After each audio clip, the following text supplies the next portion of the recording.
Ang kwento ni Tomby. Ang kwentong ito ay hango sa totoong buhay. Mula ito sa isa nating tagapakinig. Karanasan ito ni Joven. Walang eksaktong taon. Probinsya ng Iloilo. 13 taong gulang pa lamang itong si Joven nang magsimulang pasukin ang mundo ng sugal. Mahusay ito sa larong bilyar. Kaya naman kung saan-saan ito dinadala ng tiyuhin para magsugal. Mahusay sa larong bilyar. Kaya naman kung saan-saan ito dinadala ng tiyuhin para dumayo ng pustahan. Sa paglipas ng panahon, kinilala ang husay ng bata sa lugar. Hanggang sa makilala ito ng isang mayamang negosyante sa bayan. Sinuportahan ito ang hilig ng binata. Hanggang sa humantong sa edad na 25. Sa haba ng panahong naglalaro ito, ang pinakatalo lamang ni Joven, tabla o hindi naman kaya, sasadyain itong ilaglag ang laban. Oh, ayan yung parte mo, Joven, ha? Sa susunod, kung ano ang sasabihin ni boss, susundin mo. Buti na lang nanalo ka. Kung hindi, siguradong lantang gulay kang uuwi. Alam ko kung anong ginagawa ko. Huwag kayong mag-alala. Magtiwala lang kayo sa mga galaw ko. Tansyado ko ang ikot at pitik ng bola. Ayoko lang na ginugulat mo ko ng ganon, Joven. Kamunti ka na tayo sa kalaban kanina. Ang akala ko nga, tinatabla mo na kami. Putya naman, boss. Ano bang akala mo sa akin? Hindi ako malalagay sa ganitong sitwasyon kung hindi dahil sa tiwala mo. Ngayon pa ba kita ilalaglag? Mahusay ang ginawa mo kanina, bata. Pati ako napatayo sa upuan. Ibang klase ka talagang magpain. Walang mintis. Kinakagat-kagad ng kalaban. Teka, Arnie, naibigay mo na ba ang parte ni Joven? May pasok pa sa trabaho yan bukas. Oh, Papa, naibigay ko na po. Kaso binawasan ko. Kasi pinabitin niya kayo kanina eh. Estupido! Sinong nagsabi sa iyong bawasan mo ang pera ni Joven? Nanalo tayo. At kahit ano pang gawin ng binatang yan, siya ang naglalaro at hindi ikaw. Ibalik mo ang pera kung ayaw mong lamugin ko ang pagbumuka mo gamit ang takong ito. Oo na, Papa. Yan ka na naman eh. Galit na galit ka. O Joven, heto na. Sa susunod ulit, ha. Yan. Sakto. Bayaran pa naman ang matrikula ng kapatid ko. Sige, boss. Mauna na po ako. O sige, Joven, mag-iingat ka. Panganay sa 3 magkakapatid, ulila na sa ama, may sakit naman ang ina. Kaya naman ito na lamang ang kumakayod para sa pamilya. Pinagsasabay nito ang trabaho at paglalaro ng bilyar. Sa edad na 25, napagtapos na ni Joven ng kolehiyo ang isa sa mga nakababatang kapatid. Sunod-sunod ang panganganak ng ina, kaya naman 1 taon lamang ang agwat nilang 3. Tignan mo yung Kuya Ino mo, Hana. Pulis na. Kaya ikaw magsikap ka rin, ha. Dahil hindi habang buhay, kakarguhin kita. Pinangangaralan nito ang bunsong kapatid na si Hana. Kuya, di mo na kailangang mag-alala. Sa oras na makabuelo lang ako, magpapahinga ka na din. Saka makakapag-asawa. Ako nang magtutuloy ng pagpapaaral kay Hana.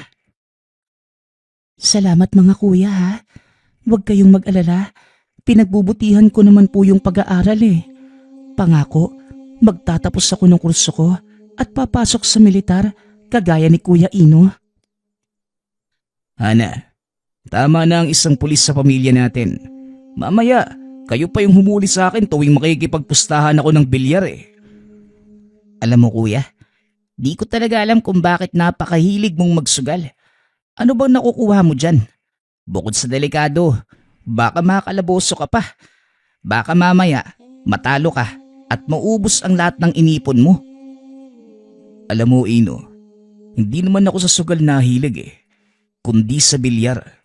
Nagkataon lang na may pumupusta para maglaro ako. Hindi ko nakasalanan yun. Pero kahit na kuya, illegal pa din yung pagsusugal. Kaya hanggat maaari sana, iwasan mo na yung mga taong yan. Ay nako, mabait na tao yung mga yun. Mukha lang mga sanggano. Pero hindi ako tatablahin nila Boss Martin at ni Arnie. Tandaan mo, sa akin sila kumikita, no? Sa ngayon, Manong, pero hindi magtatagal at sa oras na hindi ka na mapapakinabangan ng mga yan, siguradong kangkungan din ang bagsak mo. Kontrolado ko ang sitwasyon, Ino. Huwag ka masyadong nag-aalala.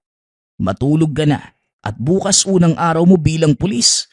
Binabati kita. Sa wakas, pulis na ang kapatid ko. Pag-uusap ng magkapatid. Tila itinaga sa bato ang sinabi ni Ino. Minsan isang umaga, habang nagtatrabaho nilapitan ni Arnie si Joven. Boy, may laban ka mamayang gabi. Kaya i-condition mo ang pulso mo ha. Balita ko medyo maabilidad yung kalaban. Parang magikero. Ilang beses na ako nakaharap ng ganyan, Arnie. Kaya huwag kang mag-alala. Kayang-kaya yan, Brad. Sige na, kakasimula pa lang ng trabaho ko Pupunta na lang ako mamaya sa tambayan. Kinagabihan, bago tumuloy sa laban, dumaan ang binata sa presinto upang tignan ng kapatid. Kuya, anong ginagawa mo rito? Akala ko ba may laro ka ngayon? Wala, sinisiguro ko lang na nandito ka. Mamaya sundan mo ko at biglang hulihin. Biro lang, tinignan lang kita kung bagay ka sa uniforme mo. Sige na, tutuloy na ako ha. Ikaw na ang bahala kay Hana. Iiwan ko nga pala itong motor ko sa'yo. Ikaw na ang sumundo sa kanya. Mamayang 8:00 pa naman ang uwi nun. Sige kuya, ako na po yung bahala. Pero paano ka naman? Maglalakad ka pa uwi? Hindi, Ino. Dadaan ako kina Arnie. Sige na, mukhang sila na tong paparating Matapos ang pag-uusap ng dalawa, mabilis na tumakbo si Joven papunta sa tabing kalsada. Maya-maya pa, dumaan na ang sasakyan nila Arnie. Ayos, pulis na pala yung utol mo. May lusot na tayo kung sakaling makalaboso. Hoy Arnie, ilabas mo nga sa kalokohan yung kapatid ko. Matinong pulis yan Sa ngayon, oo, matino. Bago pa lang Pero sa oras na magising yan sa kalakaran ng mundong pinasok niya, kakapal din ang kaliskis niyan at magiging buhaya. Anong sinasabi mo? Ayusin mo yung pagsasalita mo sa kapatid ko ha? O baka gusto mong ikaw ang maglaro ngayong gabi? Kalma lang, Joven. Sinasabi ko lang naman ang katotohanan. Alam mo, pasasalamatan mo pa nga ang araw na ito pagdating ng panahon. Pinalaki kami ng maayos na mga magulang namin. Kaya alam kong hindi magiging kagaya ng sinasabi mo ang kapatid ko. O siya, tama na yan. Joven, kaunting lamig ng ulo. Hindi basta-basta ang kalaban mo ha. Kagaya mo, tabla lang din ang talo. Mag-iingat ka sa isang yon dahil parang mesa demonyo ang paningin pagdating sa paglalaro. Pag-awat ng tiyuhing si Baldo, huminto ang sasakyan sa tapat ng isang malaking bilyaran. Maraming tao ang nakapalibot sa nag-iisang mesa. Bumaba ng sasakyan ng binata. Kinuha ang tako sa loob ng sasakyan. Mukhang malaking pustahan nga ito, Tio Baldo. Si Boss Martin, nasa loob na ba? Oo, kanina ka pa nga inaantay. Wala pa naman ang kalaban, kaya pwede ka pang magpainit sa ibang mesa. Hindi na, tiyo. Mauupo na lang ako sa isang sulok habang inaantay ang makakalaban ko. Naupo si Joven habang humihit-hit ng sigarilyo. Maya-maya pa, may lumapit sa kanya na binata na halos kasing edaran lamang. Mukhang tensyonado ang paligid ah. Siguro malaki ang pusta ng mga maglalaro no. Oo nga eh. Medyo dinadaga nga ako. Nakakailang stick na ako ng Yossi. Ako nga din. Hindi ko kasi kilala kung sinong makakalaban ko ngayon eh. Bigla ang natahimik si Joven nang madinig ang sinabi nito. May hinala siya na ito na ang makakalaban ng gabing yun. Kaya minabuti ni Joven na kilalanin ito. Maglalaro ka din pala. Siya nga pala, ako si Joven. Ikaw, anong pangalan mo? Maglalaro ako ngayon. Jeff pala ang pangalan ko. Ang sabi ni boss, sindikato daw yung may hawak sa kalaban ko. Ang totoo, inaantay ko nga nalapitan ako ng isa sa kanila para ilaglag yung laban eh. Nako, wag na wag mong gagawin yan. Hayaan mo silang magpustahan. Magsaya ka lang habang naglalaro. Sana ganun lang kadali yun, no? Nandito na pala sina boss. Sige, maghahanda na ako ha. Sige, panonoorin ko na lang yung laro mo. Maya-maya pa, lumapit na si Arnie kay Joven. Ayos ka din eh, no? Nakikipag-usap ka pa talaga sa kalaban? Sinasabi ko na nga ba eh. Ikaw naman, tamang hinala ka eh. Malay ko ba naman na yun yung makakalaban ko?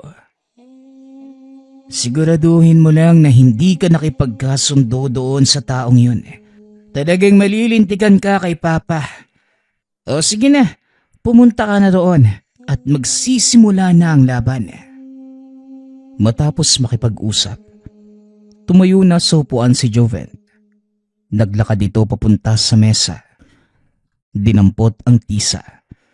Nakatalikod si Jeff ng mga sandaling yun, kaya hindi nito napansin ng binata. Tignan mo nga naman, napagkamalan patuloy ako nakikipagkasundo sa kalaban. Napalingon si Jeff. Nagulat nang madinig ang boses ng binata. Ikaw pala ang makakalaban ko. Ayos to. Pareho na lang nating galingan. Kalmado lamang si Jeff. Dahilan para kabahan ng bahagya si Joven. Ilang sandali pa nagsimula na ang pustahan. Kapwa nagpakiramdaman ang dalawang manlalaro. Parehong mahusay ang tira ng mga ito. Ngunit sa unang sargo, si Jeff ang nanalo. Mukhang mas magaling sa'yo yung kalaban mo ngayon, Joven ah. Itutuloy pa ba natin?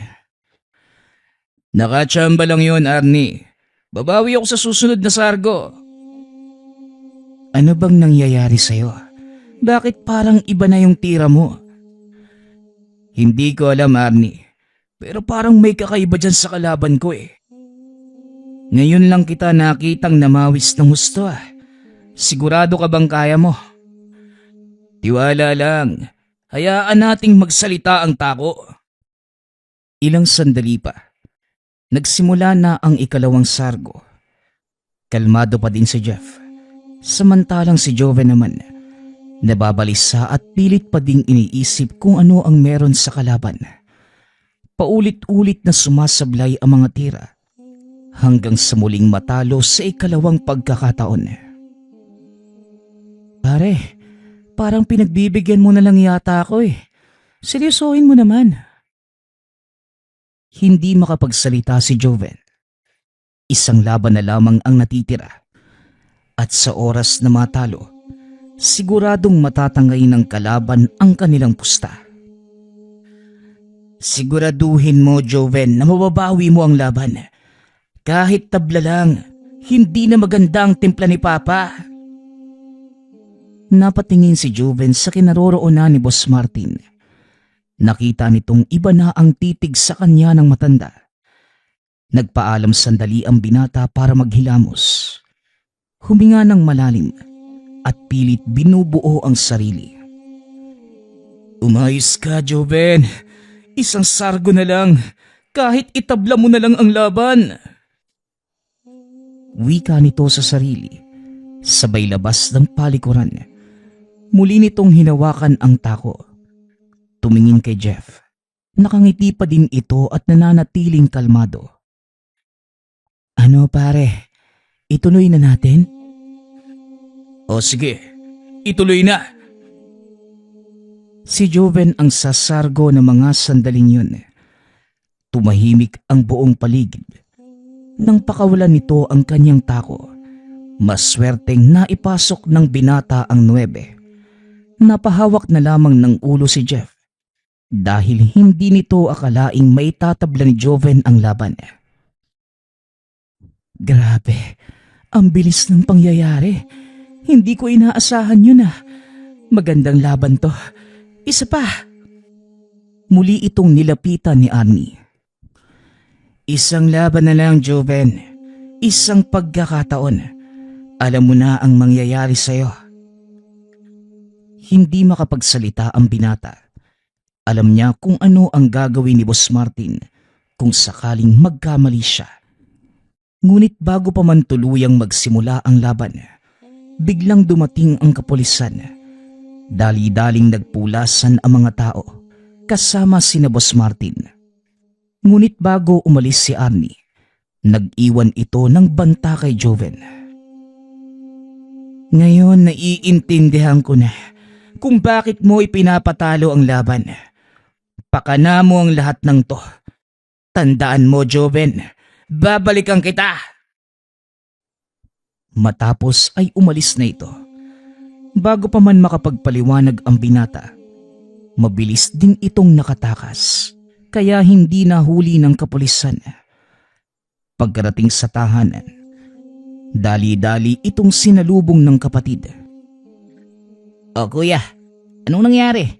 Mabuti na lang at wala ka doon nang dumating yung mga pulis. Hindi ka ba kasama sa operasyon na yun, Nino? Mabuti na lang at nakalabas ako kagad. Pero yari ako kay Boss Martin ito. Hindi kuya eh, nadestino ako sa trapiko. Kaya hindi ko namalayan na mag-ooperasyon sila sa mga ilegal na pasugalan. Ano na ngayon yung plano mo? Hindi ko rin alam eh. Ang tingin ni Boss Martin, ako may kagagawa ng operasyon ng kapulisan. Siguradong gumagawa na sila ng hakbang. Delikado kung magpupunta sila dito sa bahay. Dahil baka pati kayo ni nanay, madamay. Hindi nito malaman kung ano ang gagawin. Pumasok sa isip na puntahan ng amo. Dali-daling umalis si Joven. Hindi na ito nagawang pigilan ng kapatid. Habang nasa daan, bigla itong tinambangan ng isang sasakyan. Pinaulanan ng bala ang binata. Matapos ay umalis na ang sasakyan. Naiwang nakahandusay sa kalsada si Joven, habang unti-unting nawawala ang liwanag sa kanyang paningin. Unti-unting nanlalamig ang katawan ng binata at habang nangyayari yon, bumalik ang lahat ng alaala sa isipan. Napagtanto ng binata na ito na ang katapusan. Nagising ang binata sa loob ng isang madilim na silid. Tanging kandila lamang ang nagsisilbing ilaw. Sinubukang igalaw ni Joven ang katawan. Ngunit nakaramdam ito na matinding sakit sa dibdib, dahilan para mapasigaw. Maya-maya pa, nagbukas ang pinto. Laking gulat ng binata nang biglang may pumasok. Nadinig nito ang pamilyar na boses ng lalaki. Mabuti naman at gising ka na. Huwag kang mag-alala. Ligtas na ang buhay mo. Mabuti na lang at sa itaas ng puso ang tama mo. At puro daplis lang sa katawan. Huwag ka munang bumangon, Joven. Baka bumuka ang tahi mo sa tagiliran. Nang matapat ito sa ilaw ng kandila, napagtanto ni Joven na ang nagsasalita walang iba kundi ang nakalaban bago mangyari ang insidente. Jeff, anong ginagawa mo rito? Nasaan ako? Nandito ka sa bahay ni Kamingo. Huwag kang magalala. Walang nakakita sa akin nang dalhin kita rito. Dali-dali itong lumabas upang tawagin ang matandang may-ari ng tahanan. Ilang sandali pa, pumasok ito sa silid. Mabuti naman at nagising ka na, iho. Nangangahulugan lamang na walang malaking pinsala sa katawan mo. Pero hindi ka pa lubusang magaling. Kaya magpahinga ka muna. Antayin mo lamang si Jeff at kumuha pa siya ng mainit na sabaw. Nasaan po ko? Sa ilang oras na po ba ako nakatulog? Anong sinasabi mong oras? 5 araw kang walang malay, iho. Magpasalamat ka at naagapan ka ni Jeff. Nagawa niyang dalhin ka rito sa bahay. 5 araw, Manong. Seryoso po ba kayo? Teka, kailangan kong umalis. Nasa panganib ang buhay ng mga kapatid ko. Huwag mong pilitin ang sarili mo, Joven. Hindi ka pa magaling. Wala kang dapat alalahanin. Si Jeff na ang bahala sa mga kapatid mo. Pumirme ka muna rito. Hindi ka pwedeng makita ng mga naghahanap sa'yo. Tama si Kamingo. Kailangan mo munang magpahinga. Ako nang bahala sa nanay at mga kapatid mo. Titignan ko ang kalagayan nila. Heto, kumain ka muna. Maraming salamat sa inyo. Hindi ko alam kung anong dahilan nyo para iligtas ang buhay ko. Pero malaki pa rin ang pasasalamat ko. Wala yun, pare. Sa bilyar lang tayo magkalaban. Hindi ako namimersonal. Nakita kitang nakahandusay sa kalsada, katabi ng motor mo. Kaya naman binuhat kita at nilala dito. Akala ko nga, patay ka na eh. Walang hiya talaga yung Arnie na yan. Sila ang tumambang sa akin. Akmang ibababa na ni Joven ang paa sa higaan. Ngunit hindi nito maramdaman ang mga binti. Laking gulat ng binata. Dahil nang ilawan ito ni Jeff, tadtad ng benda, namamaga pa ang ibabang bahagi ng mga paa. Ikinalulungkot kong sabihin, pero napuruhan ng magkabila ang binti mo, Joven. Hindi ka na makakalakad pa. Hindi makapagsalita ang binata. Napakuyom na lamang ito ng kamao. Naluha. Ang mabuti pa, lumakad ka na, Jeff. Siguraduhin mong ligtas ang pamilya ni Joven. At ikaw naman, huwag kang mawala ng pag-asa dahil may hustisya. Maiwan na muna kita rito, iho. Magpahiga ka. Kamingo, alam kong may magagawa kayo para makalakad uli si Joven. Mabuti siyang tao. Napasama lang sa mga sindikato, pero hindi halang ang kaluluwa niya. Oo, may magagawa ko. Pero ang malaking tanong, kaya ba niyang tanggapin ang magiging kapalit nun? Sa kalagayan niya ngayon, alam kong walang tatanggihan ng taong yan. Makaganti lang sa mga taong may gawa sa kanya nito. Kaya pakiusap, tulungan po ninyo si Joven. Alam mong hindi kita pwedeng tanggihan. O sige, Jeff, ako na ang bahalang kumausap sa kanya. Matapos yun, lumakad na si Jeff para tignan ang pamilya ni Joven. Kinuha naman ni Kamingo ang pagkakataong yun para kausapin ang binata. Nakaupo lamang ito sa higaan nang pumasok ang matanda. Nakatitig sa binti habang nakakuyom ang mga kamao. Mga hayop sila. Pagbabayaran nila ang nangyari sa akin. Ramdam na matanda ang galit sa salita nito. Paano kung sasabihin ko sa'yo na may paraan para makalakad kang muli. Napalingon si Joven sa sinabi ng matanda. Manong, lahat gagawin ko. Makalakad lang ulit. Sabihin niyo sa akin kung paano. Madali lang yan para sa akin. Pero may kapalit. Handa ako sa kung anumang kapalit. Makalakad lang ulit. At may paghiganti ang nangyari sa akin, Manong. Wala na akong panghihinayangan pa.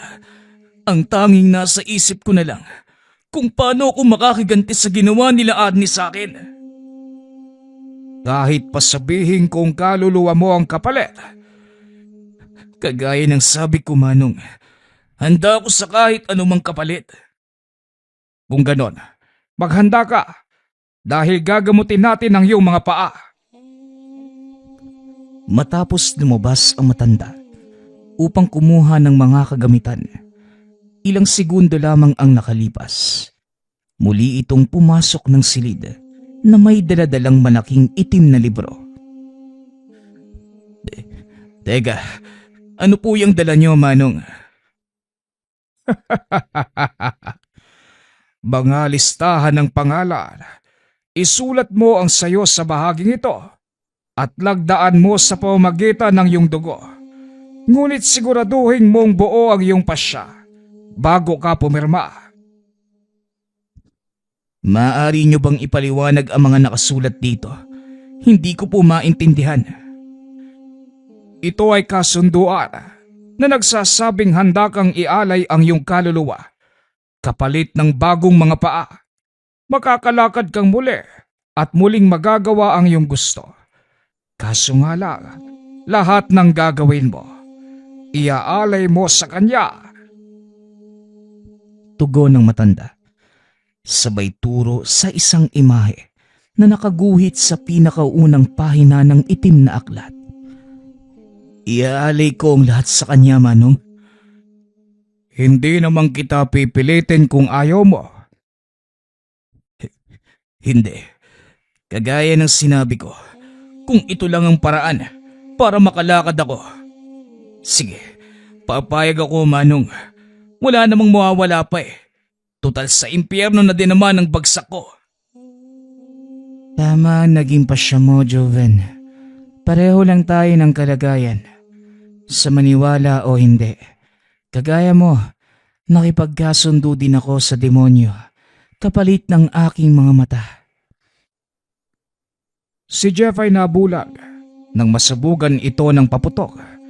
Lumapit sa akin ang mga magulang sa pagbabakasakaling matulungan ko ang kanilang anak. Nakita ko kung gaano kadesperado si Jeff na mga sandaling yon. Kaya hayaan. Tugon ni Kamingo habang itinuturo ang pahinang may pangalan at lagda ni Jeff. Walang mawawala, pare. Kaya kung ako sa'yo, huwag ka nang magdalawang isip. Gusto mong makaganti, hindi ba? Matagal na nag-isip si Joven. Bago nito kinuha ang kutsilyong nakaipit sa pahina ng aklat. Sinugatan ng binata ang dulo ng daliri. Ginamit ang talas ng kutsilyo bilang panulat. Isinawsaw niya ito sa dugong umaagos mula sa sugat at pinanglagda. Ngayong tapos na ang kasunduan, antayin mo ang pagsikat ng araw kinabukasan. Kusang babalik ang kakayanan mo sa paglalakad at gagaling ang mga sugat mo sa katawan. Kinabukasan, maagang nagising si Joven. Napangiti ito dahil wala na ang sakit sa dibdib. Nararamdaman na din ito ang binte. Dahan-dahang ibinaba ng binata ang mga paas sa lupa at tumayo. Ngayon, kumusta ang pakiramdam mo? Mabuti na. Nakakalakad na ulit ako. Mas magaan kaysa sa dating pakiramdam ko. Hindi lang ang binti mo ang gumaling, Joven, kundi ang buong pagkatao mo. Halika, sumunod ka sa akin. Nanlaki ang mga mata ni Joven nang tignan nito ang sarili sa salamin. naging mas matipuno ang pangangatawan. Bahagyang humaba ang buhok. Anong nangyayari? Bakit biglang nagbago ang pangangatawan ko? Kagaya ng sinabi ko sa'yo, pare, hindi lang binti mo ang binago, kundi ang buo mong pagkatao. Gusto mong malaman kung ano pa ang nadagdag. Heto, saluhin mo. Pabalagbag na hinagis ni Jeff ang tako sa binata. Laking gulat nito dahil tila kusang kumilos ang kamay upang saluhin yun. Tara, laro tayo, 2 sargo lang. Napangiti si Jeff. Nagsimulang maglaro ang dalawa sa lumang bilyara ni Kamingo. Hindi makapaniwala ang binata dahil lalong tumalas ang kanyang sipat at mas kalkulado nito ang galaw ng mga tira. Parang magagamit ko ang bagong kakayanang to. May naisip akong paraan para makapaghiganti kina Boss Martin. Pero mag-iingat ka, pare. Tandaan mo, sa oras na simulan mo ang paggamit ng kakayanang yan, hindi ka na makakaatras. Tuloy-tuloy ka nang makikipaglaro at pupusta sa sugal ng demonyong nakipagkasundo sa'yo. Nandito na ako, pare. Kaya wala na din akong dahilan para umatras. Anong plano mo ngayon? Babalikan ko sina Boss Martin. Pagbabayaran nila ang nangyari sa akin. Naglakad ito palabas ng pinto. Nakita ang napakagandang tanawin mula sa kinatatayuan. Nandito ka sa tuktok ng burol, pare. Ito ang sikreto kong taguan. Kapag nagkakaroon ng kaguluhan sa bayan, walang makakatuntun sa iyo rito. Nasa kalagitnaan tayo ng kawalan. Nang araw ding yun, nagpasyang bumaba ng bayan si Joven. Hindi naman na ito pinigilan ni Jeff. Sa halip, sinamahan pa niya ito. Siya nga pala, nung nagpunta ako sa inyo, may mga taong aali-aligid sa bahay niyo. Nakausap ko din yung kapatid mong babae. Maayos naman ang kalagayan nila. Sinabi ko na lang na wag silang mag-alala dahil nasa mabuti kang kalagayan. Maraming salamat nga pala, pare. Pero kailangan ko pa din silang makausap. Alam kong hinahanap pa din ako ni Boss Martin. Lalo pat wala silang nakitang bangkay sa pinangyarihan. Yun din ang gusto kong sabihin sa'yo. Kaya siguro mas makakabuti kung umiwas ka muna sa pagpunta sa tahanan niyo. Sino? Kailangan ko makausap ang kapatid ko. Alam mo ba kung saan siya naglalagi? Tuwing hapon, nakapwesto siya sa kanto. Nagta-traffic enforcer. Doon pwede mo siyang makausap. Pagkarating ng kabisera, nag-antay ang mga ito sa lugar kung saan nakapwesto ang kapatid. Nang ilang sandali pa ay namataan na nila itong paparating. Pasimpleng lumapit si Joven kay Ino. Tinapik ito sa balikat sabay takbo. Aba, loko ka! Bumalik ka nga rito! Dali-dali namang hinabol ni Ino ang kapatid. At nang makarating ito sa malayong bahagi ng bayan, saka pa lamang huminto si Joven. Sandali lang, Ino. Ako ito. Kuya Joven, anak ng kamunti ka na kitang barilin. Alam mo ba yun? Nababaliw ka na yata eh. Kumusta ka na? Saan ka ba nanggaling? Sa ngayon, wala munang dapat makaalam ng kinaroroonan ko. Masyadong delikado. Pero huwag kayong mag-alala dahil wala namang nangyaring masama sa akin. Halata naman eh. Tignan mo nga yung katawan mo, oh. Batak na batak. Ano ba naging trabaho mo? Kargador? Hindi, Ino. Mahabang paliwanagan, tol. Pero gusto kong bantayan mong mabuti si Nanay at Hana. Delikado ang buhay nila. Pero ano bang nangyari sa'yo, kuya? Bakit ka biglang nawala? Nakita na lang yung motor mo sa daan. Tad-tad ng bala. Nanakaw ba yun? Tinambangan ako ng grupo ni Arnie dahil napagbintangan nila ako nagbigay ng impormasyon sa kapulisan tungkol sa ilegal na pasugalan. Yan na nga bang sinasabi ko eh. Ano, nagkamali ba ako? Oo na, tama ka na. Basta, yun lang ang bilin ko sa'yo. Huwag kang magpapahalatang alam mong nandito ako. Eh ano nga yung plano mo, kuya? Gagantihan ko sila sa pamamagitan nito. Wika ni Joven, sabay pakita sa hawak na tako. Ano yan? Tatakuin mo sila isa-isa? Ay nako, naging pulis ka lang. Humina na yung utak mo tol ah. Siyempre, gagantihan ko sila sa larong alam kong ako ang mananalo. Walang hiya. Pag nagsalita ka, para kang nagsangla ng kaluluwa sa demonyo. Kapalit ng galing sa bilyar ah. Pero teka, hindi ba mas maganda kung malaman ni Tio Baldo yung nangyari? Nakadikit pa din kasi siya kay Martin eh. Hindi niya dapat malaman. Diskumpiyado din ako sa kanya, Ino. Mas mabuting iilan lang tayong nakakaalam ng tungkol sa akin. Hindi nagtagal ang usapan. Kinakailangan na ni Inong bumalik sa pwesto. Kagad na ding umalis sa lugar ang binata. Pinuntahan si Jeff sa isang karinderya. Anong balita? Nakausap ko na si Ino at sa palagay ko, ayos na. Ikaw, kumusta ang lakad? Mamayang gabi may pasargo si Kap sa kabilang barangay. Siguradong naroon sila Arnie. Ganun ba? Sasali tayo. Sigurado ka ba? Baka mamaya mapahamak ka na naman. Mabuko ka nang wala sa oras. Hindi yan pare. Ako nang bahala.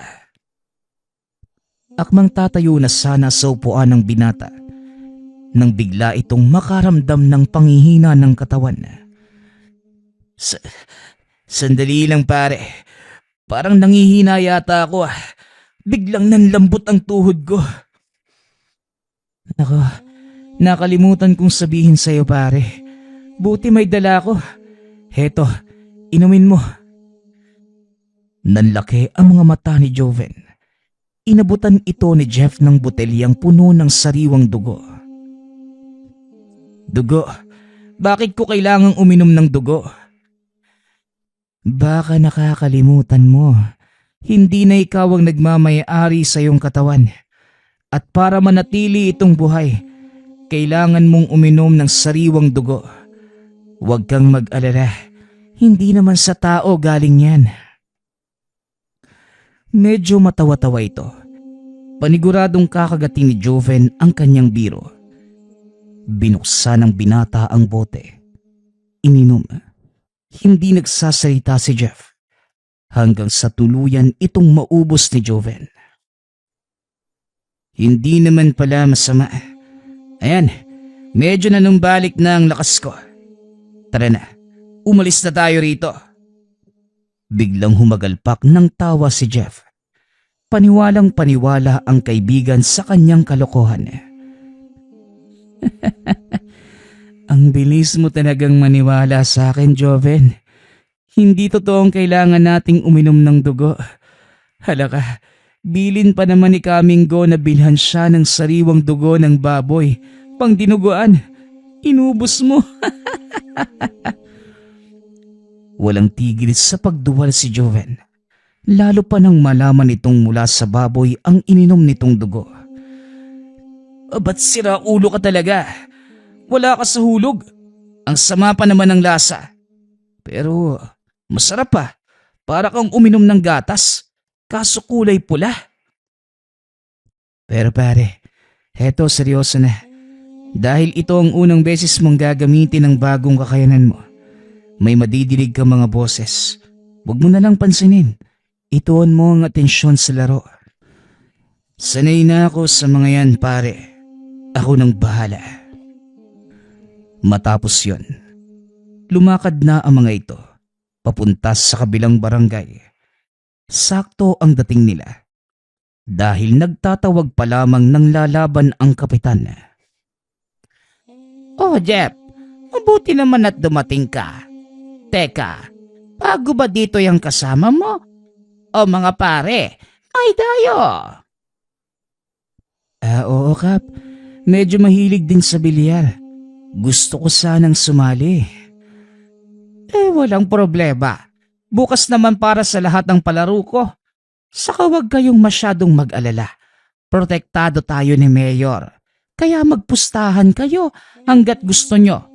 Kahit bahay at lupa pa ang ipusta nyo. Napangiti si Jeff. Nag-antay ng mga darating pang manlalaro at pupusta. Maya-maya, nagpakita na si Arnie. Biglang nagbago ang ekspresyon sa mukha ni Joven, lalo na nang tumingin ito sa kanyang kinaroroonan. Ako nang unang lalaban.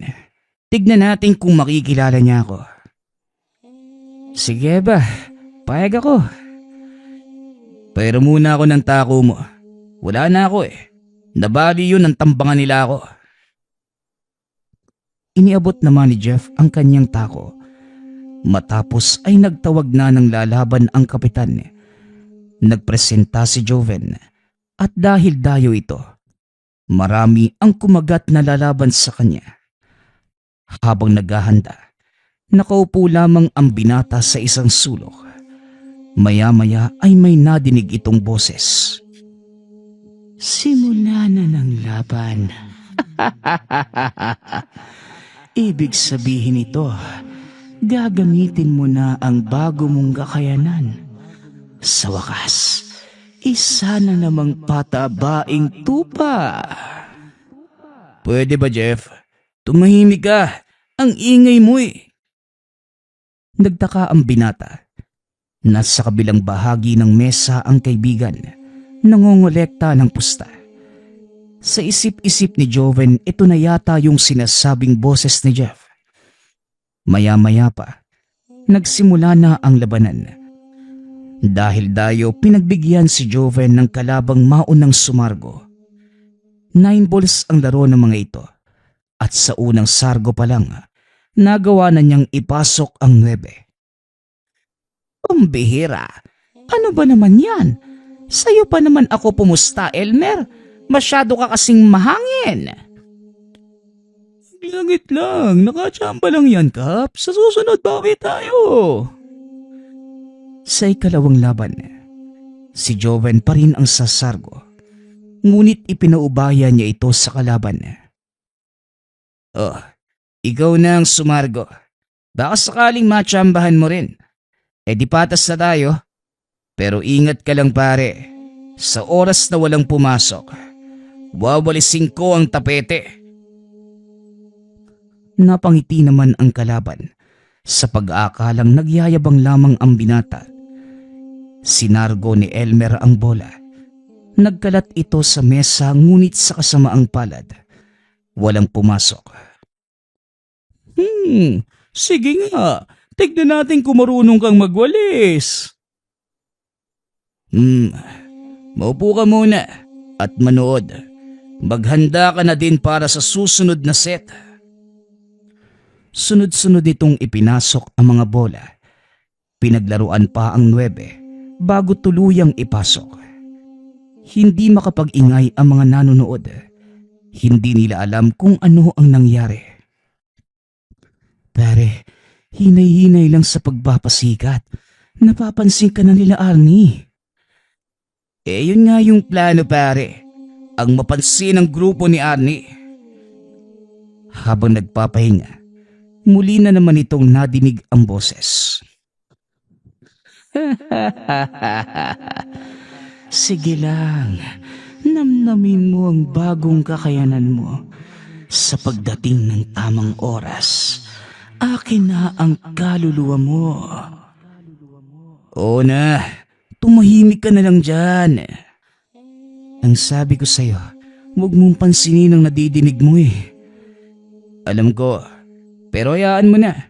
Mabuti nga yung may nakakausap ako habang naglalaro. Nakakabagot yung mga kalaban eh. Tumayo ito at laking gulat ni Jeff nang makita ang malademonyong aura ni Joven. Mukhang nagkamali ako ng akala kay Joven.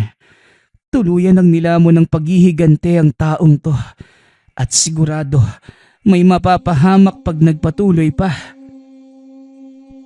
Matapos ang 3 sunod-sunod na panalo, hindi pa din huminto si Joven hanggang si Arnie na mismo ang nakalaban nito. Tignan natin ang galing mo. 3 panalo, hindi na masama. Hindi nagsalita si Joven. Nakatitig lang ito ng seryoso kay Arnie habang nadidinig ang boses sa isipan. Yan ba ang taong nagtangka sa buhay mo? Sige nga, tignan natin kung ano ang gagawin mo. Pakakainin kita ng tisa kapag hindi ka tumahimik. Bahagya itong nadinig ni Arnie, kaya napalingon ito kay Joven. Ano bang sinasabi mo? Pakiulit nga. Hindi mo kilala kung sino ang binabangga mo, bata. Baka matulad ka sa kanila. Kilala kita. Anak ka ni Martin. At huwag kang mag-alala. Dahil kung ano man ang nadinig mo, hindi pananakot yon. Yan, ganyan nga. Galitin mo siya ng gusto para lumabas din ang tunay niyang kulay. Sa pagkakataong yun, nagkainitan na ang magkabilaang panig. Nagpasya na si Jeff na awatin ang kaibigan dahil nagpatawag na ng tanod ang kapitan. Tara na pare, makakalabos tayo nito eh. Tara na, umalis na tayo rito. Wika ni Jeff, sabay hatak sa kamay ni Joven. Sumunod naman ito dahil nadinig na ang sirena ng sasakyan ng mga pulis. Dali-daling umalis sa lugar ang dalawa. Ngunit sa kasamaang palad, may ibang plano si Arnie. Hinabol niya ang mga ito kasama ang ilang tauhan. Sandali lang, parang kilala kita. Anak ng kung siniswerte ka nga naman no. Buhay ka pa pala. Pero hindi na din magtatagal. Dahil ibabalik kita ulit sa pinanggalingan mong hukay. Mabuti naman at nakilala mo pa pala ako. Walang hiya ka. Ngayon pagbabayaran mo ang ginawa mo sa akin. Inilabas ng mga tauhan ni Arnie ang mga baril. Walang tigil na pinaputukan ng dalawa. Mabilis namang nagtago si Jeff. Samantalang si Joven naman, sinuong ang ulan ng bala mula sa mga kalaban. Laking gulat ni Arnie. Nakatayo pa din ang binata na tila hindi tinatabla ng bala. Teka, anong agimat ang nakuha mo? At bakit hindi ka tinatabla ng bala? Agimat? Wala akong agimat na nakuha. Sa kagustuhan kong makipagigante sa ginawa mo, nakipagsugal ako sa demonyo at ang kaluluwa mo ang itataya ko.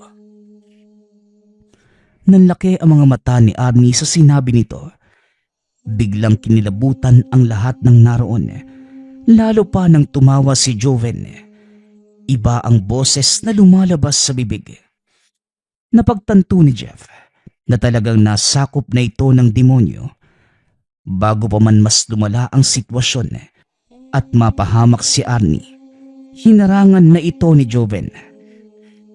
Pare, maghunos dili ka. Tandaan mo ang sinabi ko. Sa oras na isugal mo ang kaluluwa mo, wala nang bawian. Ang taya, taya. Uulitin ko din ang sasabihin ko sa'yo. Wala akong planong umatras. Malaki ang pagkakasala sa akin ng taong ito at kailangan niya yung pagbayaran. Binigyan kita ng pagkakataon para mabigyan katarungan ng nangyari sa'yo. Pero hindi sa ganitong paraan, Joven. tuluyang kang nagpakain sa demonyong nasa loob mo. Napalingon si Jeff. Nakahinga ng maluwag nang makita ang matandang si Kamingo. Hindi ba't kayong nagkaloob sa akin ng kapangyarihang to? Bakit ngayon pinipigilan niyo ko?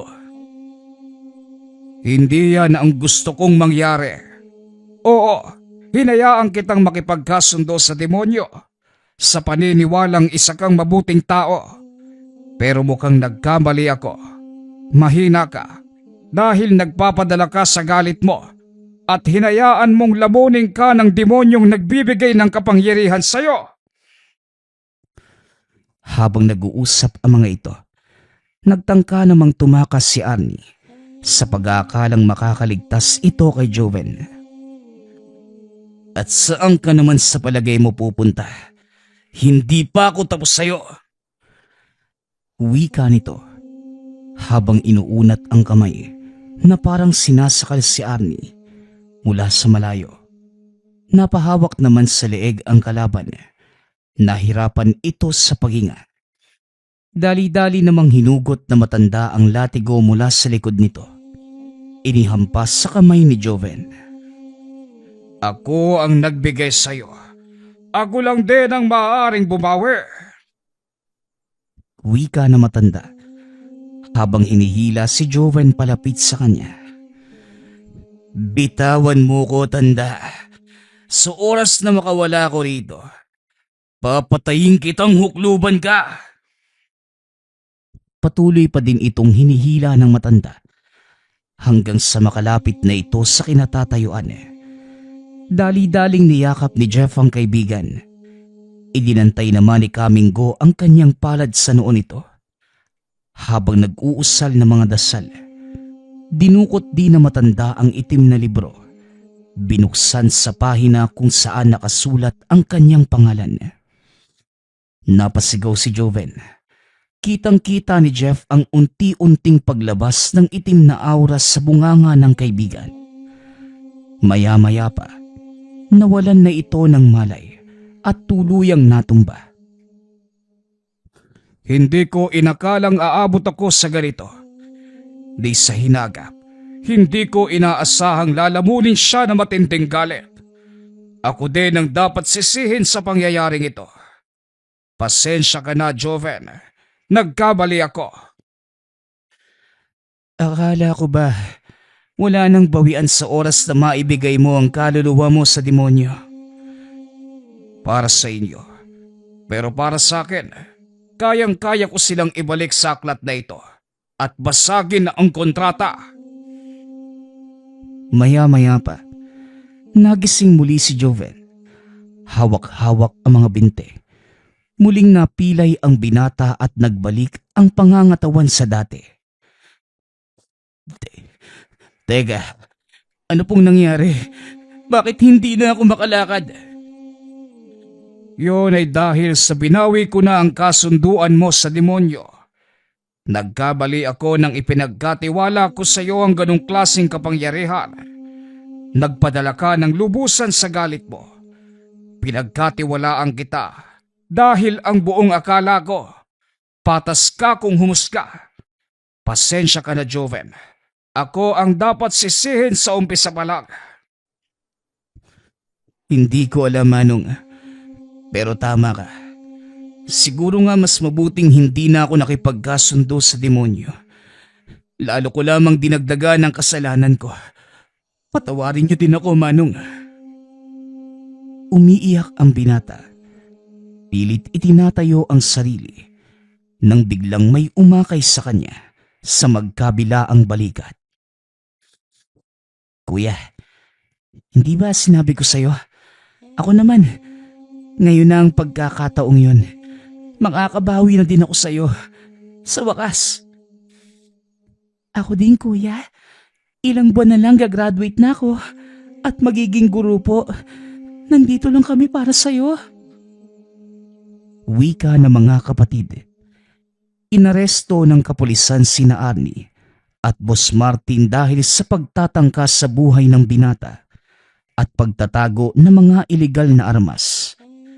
Maliban pa sa grupo ni Martin, May ilan pang ilegal na pasugalan at sabungan pang naipasara ang grupo ni Ino sa tulong naman ni Joven at Jeff. Walang nakakaalam kung ano ang nangyari sa kanilang dalawa ni Kamingo matapos ang pagtulong sa kapulisan. Basta na lamang naglaho ang mga ito. Maging si Joven, hindi na muling nakita ang kaibigan. Tuluyan ang nabuwag ang sindikato nito. Nasa wata ang ilang pasugalan sa bayan. Nagsilbi ding testigo si Joven sa krimen na ginawa ng mga ito. Kaya hindi siya kinasuhan. Ipinagamot ng mga kapatid ang binte. At sa kasamaang palad, kinailangan itong ipaputol dahil nagkanda durug-durug na ang mga buto. Dahil sa naging karanasan ng binata, tuluyan itong napako sa silyang digulong. Ngunit hindi nito napigilan ang hilig sa larong bilyar. Nagsilbing aral para sa kanya ang mga naganap. Ang inakala niyang malaking pribilehiyo, naging dahilan pa ng pagdurusa. Ngunit sa kabila ng mga pangyayari, hindi namang kinakitaan ng kawalang pag-asa ang binata. Pinilit nitong ipakita sa iba na kahit may kapansanan na ito, hindi ito naging hadlang para magawa niya ang mga bagay na kinahiligan. Ito ay ang pagbibilyar. Sa tulong ng mga kapatid, nagpatayo ng sariling bilyaran sina Joven. Ito ang nagsilbing hanap buhay ng binata. Sa kasalukuyan, nakatayo pa din ang bilyarang ito sa bayan. Marami ang parokyanong nagpupunta dahil bukod sa napakalawak at malamig na lugar, marami ang mahuhusay na nagpupunta doon para makipagtagisa ng galing. Taon-taon ay nagsasagawa ng tournament si Joven bilang pagkilala sa kahusayan ng mga manlalarong Pilipino, lalo na ang mga kabataang nahihilig sa larong ito. Ginagabayan ito ng binata upang magamit ang husay sa tama at malayo sa masamang bisyo at lalo na sa sugal. Sa katunayan, dalawa sa mga batang naging mag-aaral ni Joven, kasalukuyang kampiyon sa ilang patimpalak ng bilyar sa ibang bansa. Patuloy lamang itong dumarami dahil sa inspirasyong ipinapakita nito sa mga kabataan. Hindi hadlang ang kapansanan para maabot ang pangarap. Kung titignan si Joven, sasabihin mong pangkaraniwang tao lamang at hindi nakaranas na matinding dagok sa buhay, lalo na kapag nakahawak ito ng tako. Bagaman iika-ika sa paglalakad, gamit ang mga artipisyal na paa, makikita mong palagi itong nakangiti habang sumasargo. Lahat ng ito ay dahil kay Joven at sa kanyang sugal, kapalit ng kaluluwa. Nagpapasalamat nga pala ako sa lahat ng sumusuporta sa ating channel. Nawa ay patuloy niyong suportahan at pakinggan ang ating mga kwento. Hanggang sa muling